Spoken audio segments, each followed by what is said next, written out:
Rangkuman materi PKN kelas 11 bab 1 menjiwai Pancasila. Namun sebelum mulai, jangan lupa untuk klik like, share, dan subscribe. Bagian A, keterkaitan antar sila Pancasila. Pertama, hubungan sila pertama dan kedua.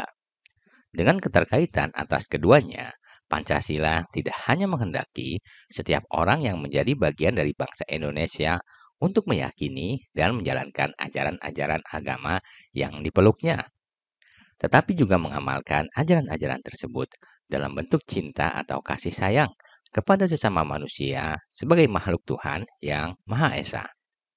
Demikian juga sebaliknya, kasih sayang kita pada sesama manusia sebagaimana yang diajarkan sila kemanusiaan yang adil dan beradab harus dilandasi oleh keimanan kita kepada Tuhan yang Maha Esa sebagaimana ditegaskan oleh sila pertama. Kedua, hubungan sila ketuhanan yang Maha Esa dengan sila persatuan Indonesia juga seperti itu. Hubungan kedua sila ini melahirkan prinsip ketuhanan yang diimani dan diamalkan dalam bentuk rasa cinta kita kepada tanah air dan bangsa Indonesia dengan segala macam upaya di dalamnya, baik untuk menjaga kelestarian alamnya maupun untuk merawat persatuan dan kesatuan bangsa di tengah keberagaman suku, agama, bahasa, dan budaya yang ada. Ketiga, hubungan sila kemanusiaan yang adil dan beradab dengan sila persatuan Indonesia. Seperti yang disampaikan Soekarno dalam pidato 1 Juni 1945, bahwa Pancasila menghendaki terjadinya keseimbangan status dalam diri setiap manusia Indonesia antara menjadi bagian dari umat manusia dan menjadi bagian dari bangsa Indonesia. Dengan itu, identitas kebangsaan yang diajarkan oleh sila ketiga pada dasarnya merupakan bagian dari identitas kemanusiaan secara universal sebagaimana dikehendaki oleh sila kedua. Karena itu, bangsa Indonesia bukanlah bangsa yang menganggap status dirinya lebih tinggi dari bangsa lain. Ia mengakui dirinya sebagai bagian dari seluruh umat manusia yang memiliki agama, suku, dan bangsa yang berbeda-beda. Pada saat bersamaan, ia dituntut untuk selalu hidup harmonis dalam relasi yang setara sebagai sesama makhluk Tuhan yang Maha Esa. Keempat, hubungan sila persatuan Indonesia dan sila kerakyatan. Dalam hal ini, sila ketiga yang melahirkan prinsip kebangsaan mesti dipahami sebagai paham yang di dalamnya memiliki nilai-nilai demokrasi atau kedaulatan rakyat. Dengan demikian, seluruh upaya yang dilakukan negara ataupun masyarakat dengan mengatasnamakan bangsa Indonesia tidak boleh bertentangan dengan keberadaan hak-hak asasi manusia yang tertanam dalam prinsip demokrasi. Selain itu, keberadaan hubungan antara sila ketiga dan sila keempat ini juga menghendaki agar semua orang yang menjadi bagian dari bangsa Indonesia harus dilihat dalam posisi yang setara dan sama-sama bisa berperan untuk memajukan negara dan bangsa Indonesia. Seperti yang disampaikan oleh Soekarno dalam pidato 1 Juni 1945, negara Indonesia bukanlah negara yang lahir dan dijalankan oleh sebagian kelompok tertentu dari bangsa Indonesia, melainkan negara yang dijalankan oleh semua dan untuk semua bangsa Indonesia. Kelima, hubungan sila kerakyatan dan sila keadilan sosial. Sila kerakyatan dan sila keadilan sosial memiliki hubungan yang sangat erat.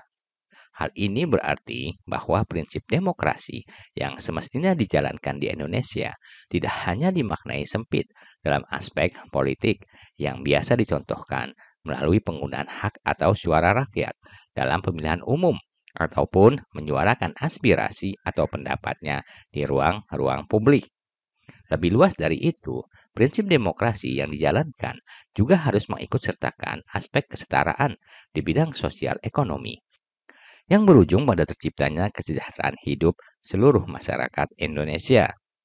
Artinya, dalam konteks hubungan antara sila keempat dan kelima, pelaksanaan demokrasi di dalam kehidupan bernegara, berbangsa, dan bermasyarakat tidak hanya mengarah pada hadirnya kebebasan atau kedaulatan rakyat semata, tetapi juga terwujudnya pembangunan yang dilakukan pemerintah untuk mencapai keadilan sosial atau kesejahteraan rakyat yang menjadi bagian dari hak sosial ekonomi warga negara. Selanjutnya, bagian B, makna sila-sila dalam Pancasila. Yang pertama, ketuhanan yang Maha Esa.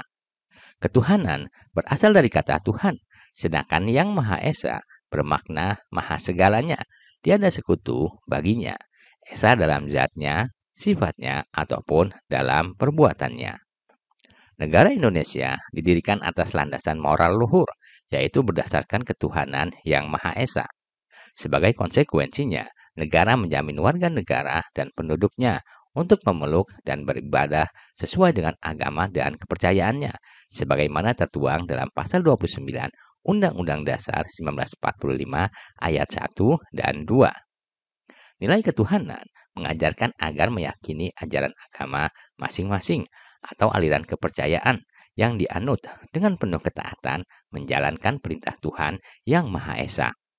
Sila ini menjadi dasar bagi bangsa Indonesia untuk saling menghormati antar umat beragama.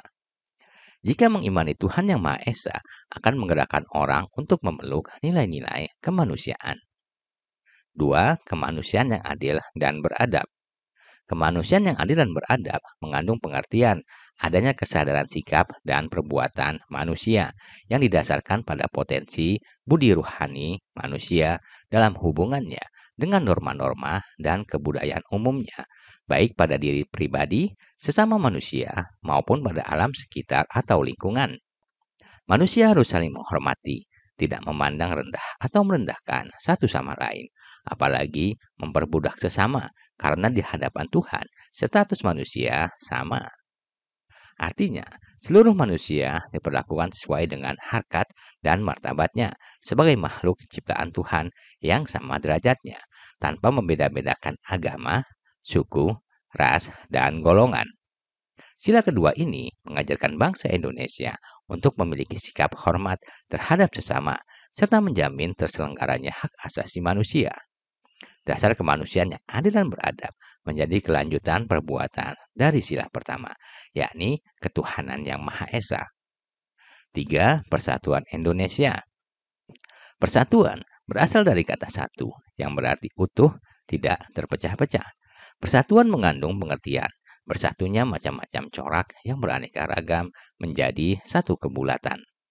Sila Persatuan Indonesia menghendaki agar seluruh bangsa Indonesia dapat selalu mengembangkan persatuan di tengah aneka perbedaan yang ada.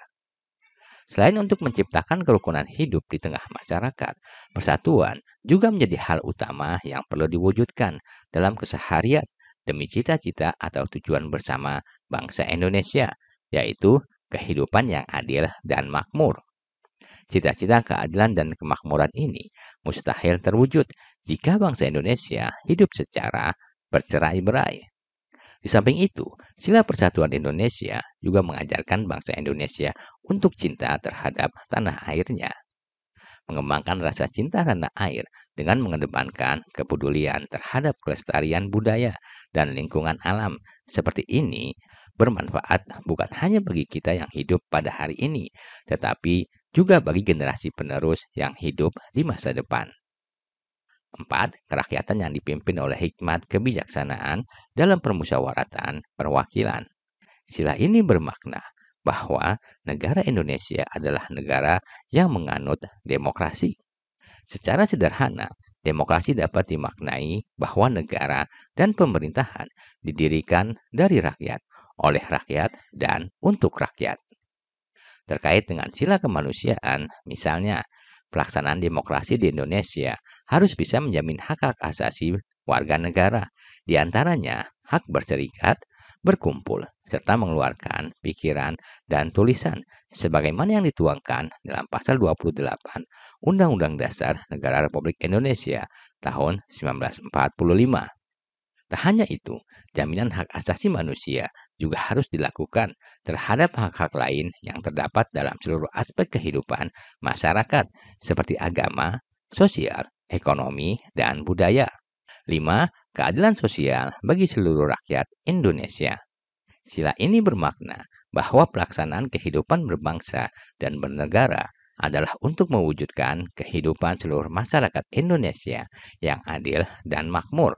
Satu kesejahteraan bersama, di mana semua rakyat dapat menikmati kehidupan yang bahagia, adil, dan makmur, karena tidak ada lagi kemiskinan di dalam Indonesia merdeka, seperti impian Bung Karno pada pidato 1 Juni 1945.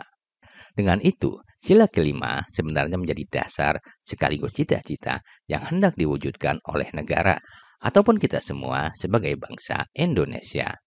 Keadilan sosial merupakan langkah yang menentukan untuk mewujudkan kemakmuran bagi seluruh rakyat Indonesia. Bagian C, Pancasila dalam tindakan. Dari lagu-lagu bertema Pancasila, ada banyak pelajaran yang bisa dipetik. Hal itu menunjukkan Pancasila dalam tindakan telah hidup dan dipraktikkan oleh masyarakat, terutama generasi muda supporter bola dalam rangka mendukung tim nasional. Pancasila merupakan hasil musyawarah yang disepakati oleh para pendiri bangsa. Perjanjian luhur, sebuah piagam yang harus dihormati dan dijalankan. Kompak dan semangatnya supporter bola melantunkan lagu Garuda di Dadaku saat mendukung timnas Indonesia menunjukkan nilai optimisme, patriotisme, nasionalisme, dan hal-hal positif lainnya.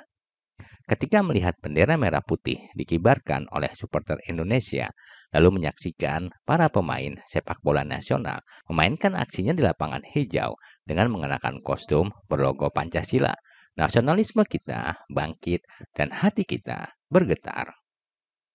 Hal ini terjadi karena Indonesia bagi kita bukanlah sekedar nama negara, tetapi di dalamnya ada sesuatu yang membuat kita cinta dan bangga menjadi bagian dari Indonesia. Bagian D, Pancasila sebagai ideologi negara. 1. Pengertian dan ciri ideologi. Ideologi berasal dari dua kata bahasa Yunani, yaitu ideos yang berarti ide dan logos yang berarti pengetahuan. Istilah ideologi kemudian memiliki arti umum sebagai seperangkat pengetahuan, nilai, keyakinan, dan pandangan dunia yang menjadi landasan pemikiran dan tindakan seseorang atau kelompok dalam bidang politik, sosial, ekonomi, dan budaya. Ideologi memiliki ciri umum sebagai berikut. 1. Berpandangan dunia.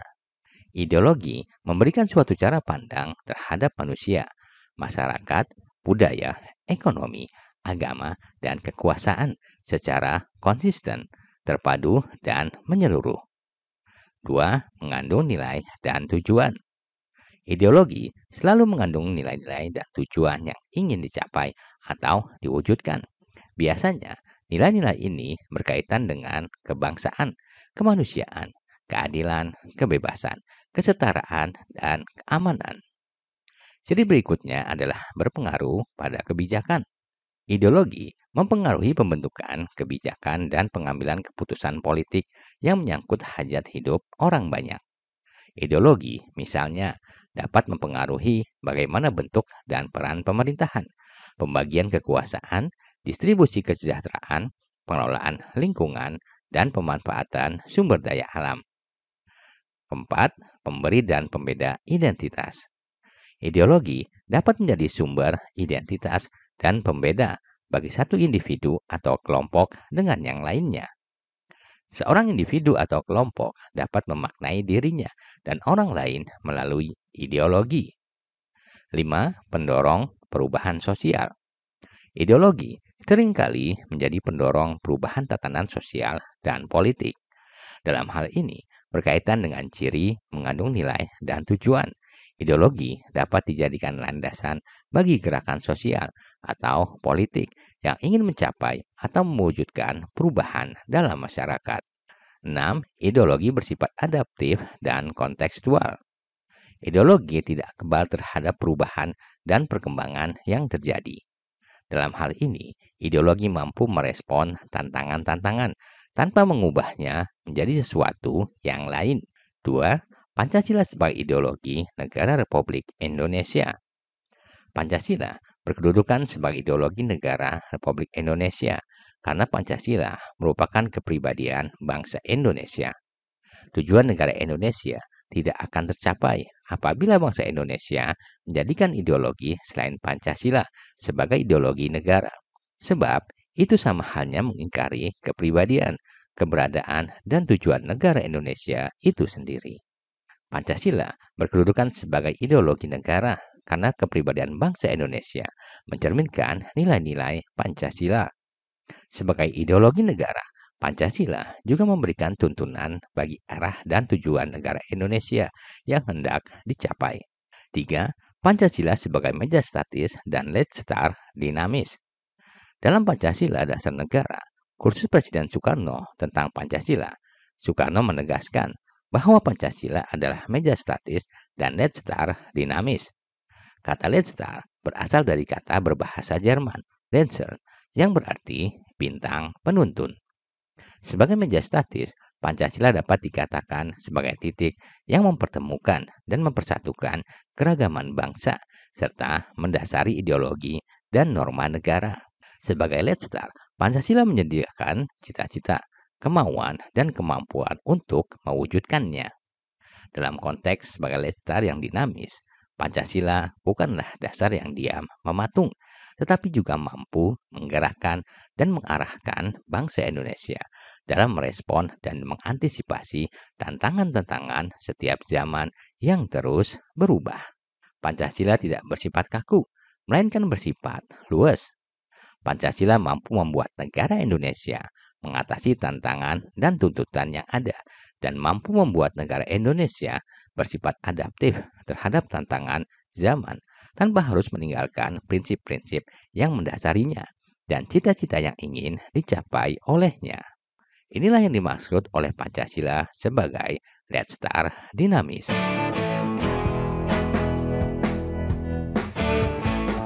Terima kasih telah menyaksikan video ini. Semoga bermanfaat. Sampai jumpa di video lainnya.